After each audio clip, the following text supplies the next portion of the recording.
I'm here with Tom. Hello. I'm Bobby. I'm, I suppose, the artistic director of the Art Centre Telford. And Tom is directing a production of Taming of the Shrew for us. When is that, Tom? It's going to be on from the 25th of April until the 28th of April. Okay, and when are auditions? Auditions are going to be on Friday, the 18th of January. Okay. Who's welcome at those auditions? It's open from anyone in year 9 upwards, really, including adults, anyone school age and above. Okay, so as a, I don't know, mid-30s, mid-40s, any age, why would I want to come and be in a show with a bunch of year 9s? That is a good question. But speaking from experience myself, I think sometimes working with younger people on a project can often help inspire you as a performer, sort of remind you perhaps why you have the love of performing that you do, and also show you new ways of coming at projects and how they come at it themselves. It's just a really good experience, I've found. Yeah, I've always thought that when you're in somewhere like Telford where Mm-hmm. there isn't an immediate... Well, there is because of us, but if you look around, it's not like when you're in a big city, London, Birmingham, Manchester, Yeah. where if you wanted to do Taming of the Shrew, Macbeth, whatever, and you put out open auditions, you could fill a cast of adults. Yeah. And most likely they'd all be talented, will have done some work in the past, and you'd get a good performance. I think in Telford, opening it up to more than just year 9s to 18-year-olds, whatever, just adults, but having an integrated cast means that you end up with a lot of talent on show. Oh, certainly, yeah.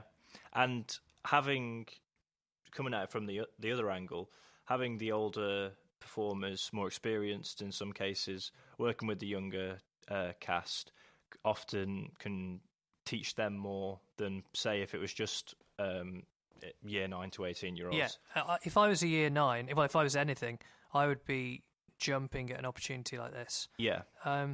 Just as a thought, we grew up in Telford. Mm-hmm. At the age of, I don't know, 15, 16, was there any Shakespeare you could get involved with? No. No, not same here. And in fact, if it had been offered, I probably wouldn't have taken part in it, because at that point, I think I didn't really understand it or have any experience of it, and the only experience I had of it was from school and stuff. And I often think that when you're learning Shakespeare in school, it's quite boring. You know, I'm sorry, but you're reading it. You're not getting to perform it. And it wasn't until I was at stage school and I was performing it, and one of the first pieces I did was the Taming of the Shrew, which I think is why I've got such a love for it. Once you're getting it up on its feet and performing it, you start to understand it more, get a better grasp of it, and just really enjoy it, because Shakespeare's fun at the end of the day, and stuff like this, which is a comedy, you can have a real laugh with.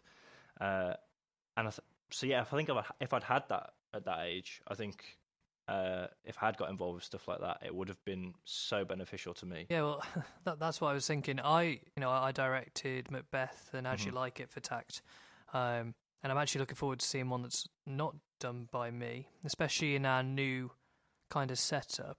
Aaron's done some stuff in the past that went down really well, but with Macbeth, as a company, we tried to make it something new, something accessible. Dare I say it, cool. Right, yeah. Have you got any plans for this, or are you doing a traditional, I don't know, how do we do it?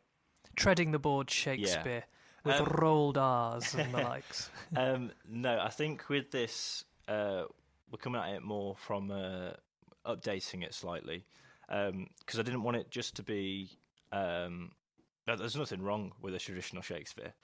I don't want to put down any work that you've done in the past, but I think at times people can find that a bit intimidating, or they're not they don't know what to do with it. So I think updating it to a modern setting, because this is going to be I say modern, it's not going to be a 1950s setting, will make it more relatable, perhaps to audiences that are going to come see it, and people that are going to be in it. But I think it's important not to just update it for the sake of updating it. Do you know what I mean? So with Taming of the Shrew, there's sort of themes of gender roles and stuff like that, which I think putting that into a 1950s setting really highlights some of those issues. And I think we're sort of coming at it from as a play by John Osborne, Look Back in Anger, which sort of deals with some of those similar issues. And I quite like the idea of taking that sort of setting and putting it on a Shakespeare play. Okay, so say you're going for that style. Mm-hmm. To my mind, that doesn't suit a conventional theatrical setting. So if we went down to, say, Oakengates, and which is our local theatre, great theatre, but you can feel a bit of a disconnect because you're so far away from the performers.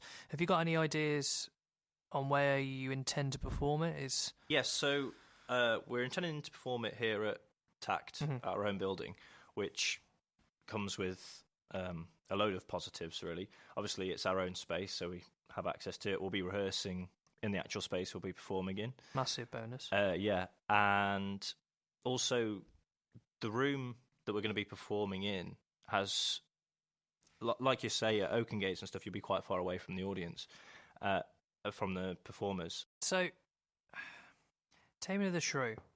Now, I'm not as familiar with it as other Shakespeares, and I think that's probably the case for quite a few people. Yeah. Unless you already like it, yeah, and then people seem to love it, or dare I say, hate it. There's some controversy around it. Yeah, there is. Yeah.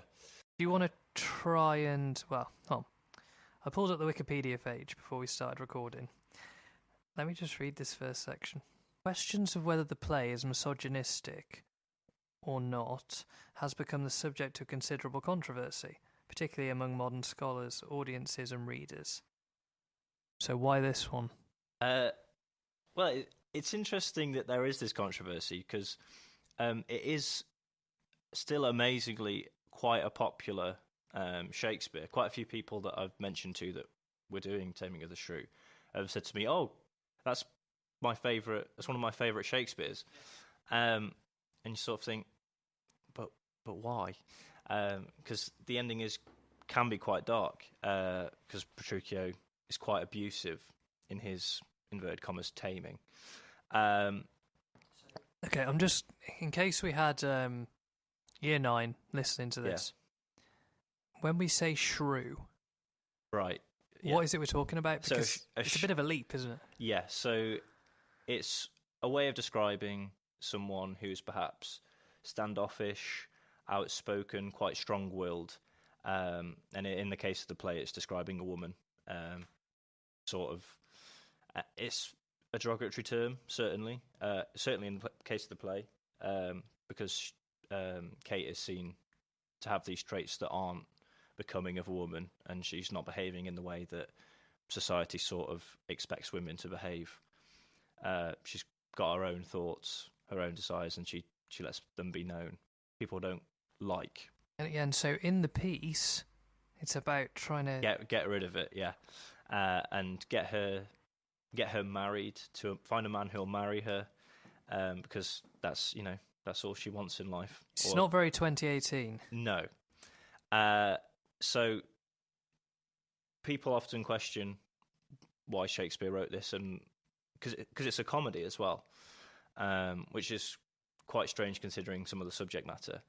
But I think it can be seen as almost Shakespeare taking the roles that were accepted at the time and dragging them to an extreme. And the reason it's a comedy is people are laughing at it, you're finding it funny, but then when you get to the end, and see that Kate has sort of been tamed, as it were, you sort of question, well, is that okay? Why have I found that funny? That's really not funny. He's been doing some absolutely horrific things to her, and I think it was sort of Shakespeare getting the people of his time to question that, and it's almost sort of him like seeing what he could get away with at the time, because it's people would have accepted it, but he's sort of trying to drag it to the absolute extreme to highlight to the people. It's can be misogynistic seen as that, but I think it's mainly, I think the way I see it certainly is him taking the mick out of people who think that. Audiences are going to come to this, and obviously they're going to take what they want to take from it. Tending them to take the view that what he has put her through is ridiculous. Yeah. And you want people to sort of go away thinking, that's not right. We were speaking a little bit about before we recorded. Sort of touched on it. But why do you think Shakespeare is still important in 2018? Not just for the thing we touched on before was the development of people, students. Yeah. Why else is it still, why aren't we putting on something that was written 2 years ago? Why are we bringing a Shakespeare back? That's always the question, isn't it, really? Shakespeare has continued to be performed all these years. There's like the RSC are putting on show after show after show.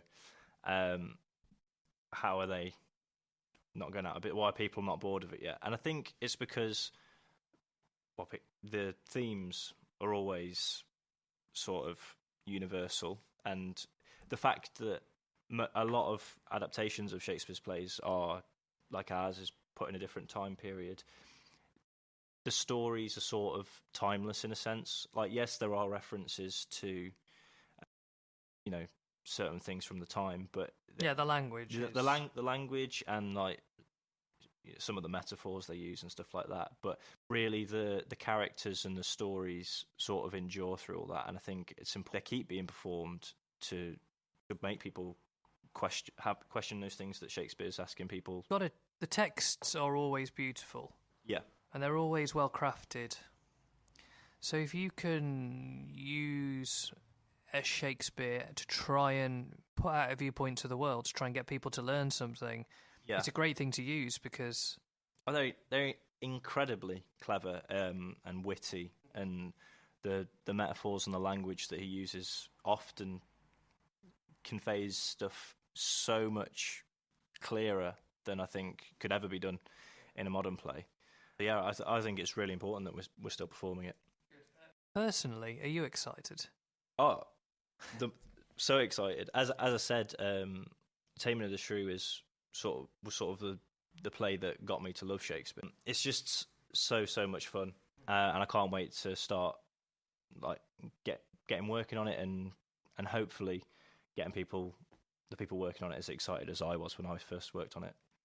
From my point of view, they're going to be people who see the poster and go, I'm doing that. Mm-hmm.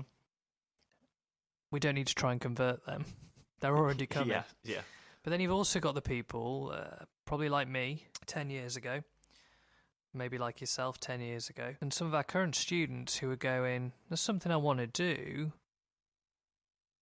but it's a lot to learn. But the last time I did one of these, it overtook my life for a while. Yeah. What's going to be different about this one that maybe means that it isn't going to affect GCSEs, that it isn't going to affect A-level results?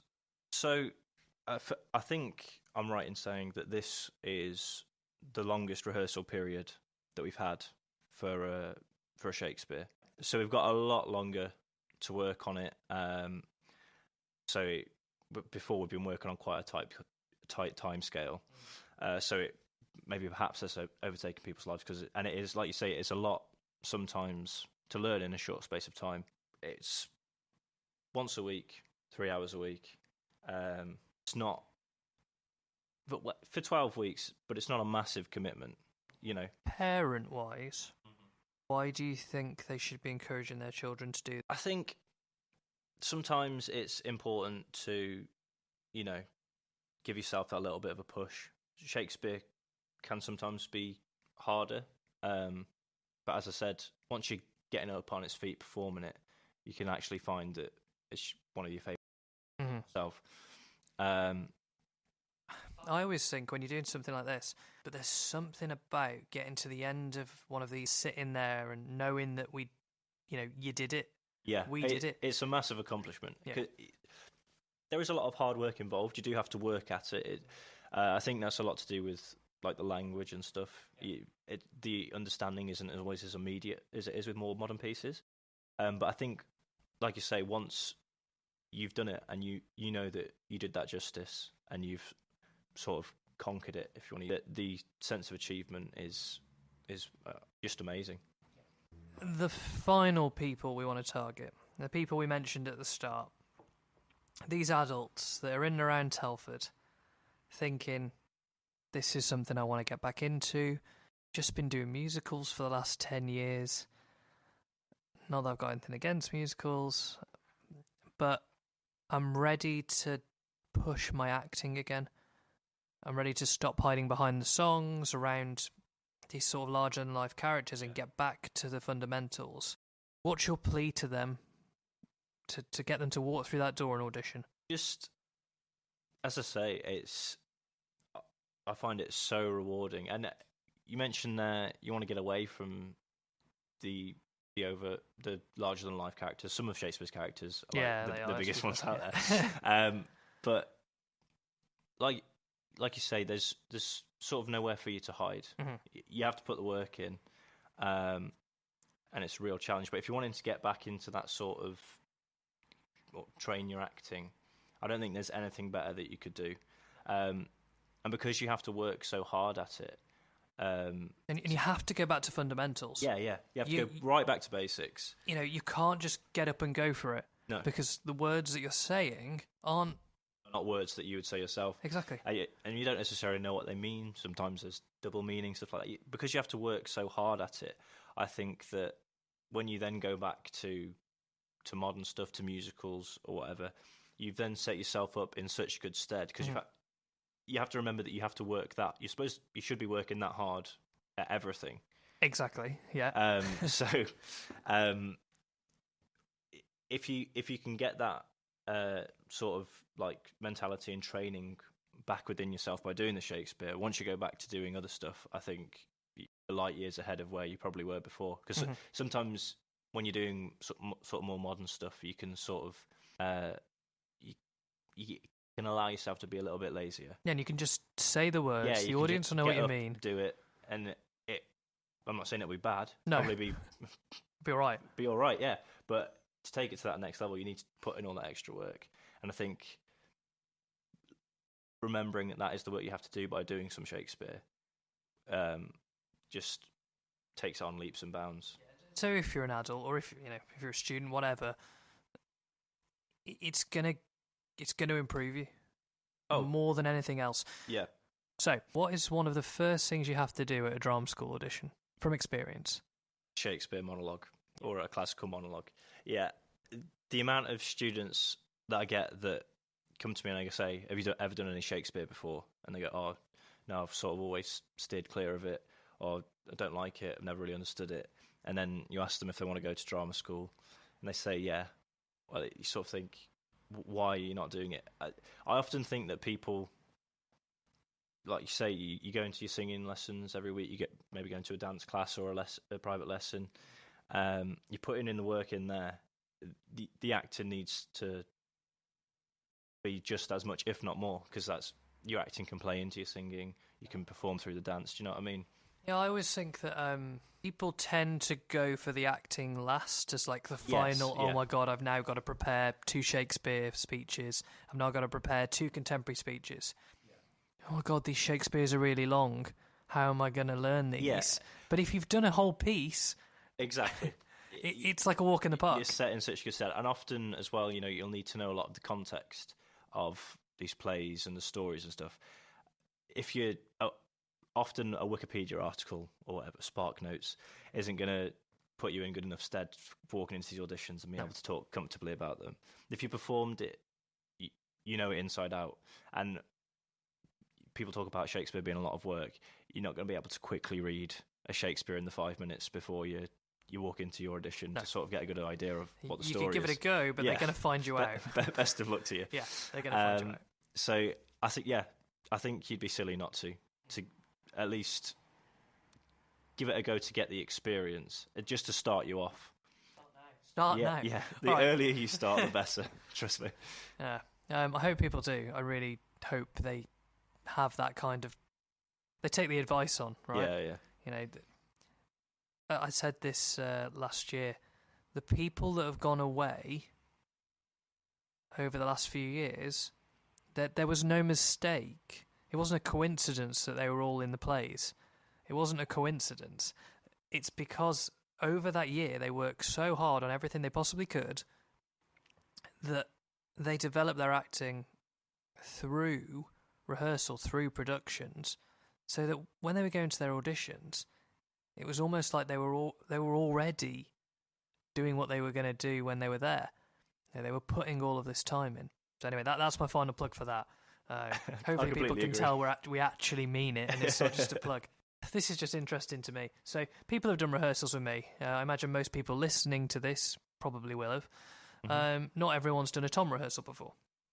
Okay, so I tend to work at pace, and we'll come back to it later if we get time. You know, I put myself under a bit of pressure. What does a rehearsal with Tom look like? I do like to work through stuff similar to you as quickly as possible, but I will take the time to sort of work out the finer details, let people get to grips with it. And obviously, I'm going to have the idea of what I'm trying to get out of a scene or a piece, but I do really enjoy working with the people that are in it as well, bringing their own ideas to the table. I'm open to suggestions or collaboration. It's not 100% set in stone, and I don't want to say it's relaxed because you've got to work, but I'm not here to tell you 100% of the time you need to move here, you need to move here. Yeah, and I'm gonna explain to you perhaps maybe why you would move there, if that makes sense. To me, it's more that you understand why you're doing what you're doing, if that makes sense. Yeah, because I suppose as to know why they're moving. Yeah. As long as when you watch them move, yeah, you're like, yeah, that I could. It looks good from the outside, but yeah. I find often sometimes you can watch people and you think you're just moving because you've been told to move. Last few things then. Music, especially now, seems to play a huge part in Shakespeare's. It's certainly played a part in some of our previous Shakespeare productions. And if you go to the RSC now, some of them have got songs in. Yeah. Yeah. Most of them. Yeah, most of them. Yeah. So, is that something you're going to explore? Yeah, we're definitely going to explore that. At the moment, nothing's set in stone. We're working with the 1950s, so there's a whole back catalogue of great sort of music and songs that we could dive into for that. So we're exploring whether we're going to be incorporating that, and also, if people come along and they've got the skill set or whatever, then we'd be stupid not to use that, wouldn't we? Do you know what I mean? True. Utilise that. Yeah, someone comes in, they're an expert 1950s guitarist. Oh yeah, I'm not going to say, oh sorry, I'll just stick you at the back. Yeah. Just to summarise then, when were auditions? The 18th of January, Friday. And they're at the Arts Centre Telford? Arts Centre Telford from, I think, registration is at 5:45, and then auditions are from 6 until 9. So you've got a lot of time there to explore some stuff. Do people need to prepare anything ahead of time? No. Just turn up, have a little chat to you, talk to you about some stuff, and then we'll do a few workshops on things, maybe get you to read some text, work with someone else reading some text, see how you play off each other. But it's you don't need to come prepared with anything. A basic understanding of the play, obviously. Yeah. If you're auditioning against someone who's watched it 20 times versus someone who doesn't have a clue, well, it might not stand against you as long as your reading's good enough, but it's going to give you a little edge, isn't it? At least it gives you a little bit of a head start. But in terms of preparing any text or anything to perform at audition, you're happy to come as you are. Yeah, because in some ways it can be worse, can't it, if you've Yeah. got a different idea for it. Okay, and the shows, I believe, are falling in the second week of the Easter holidays. They are, yeah. So that's something for people to bear in mind if they've got plans to go away or stuff like that. But it also means that we've got a clear run for that entire week here at Tact as well. So that is why I think we've chosen to do that. From our point of view, we're looking very much at our main room here, being able to be turned into a performance space. Yeah. So previous shows, people have come and we've had to do a lot of work to make it look like a theatre.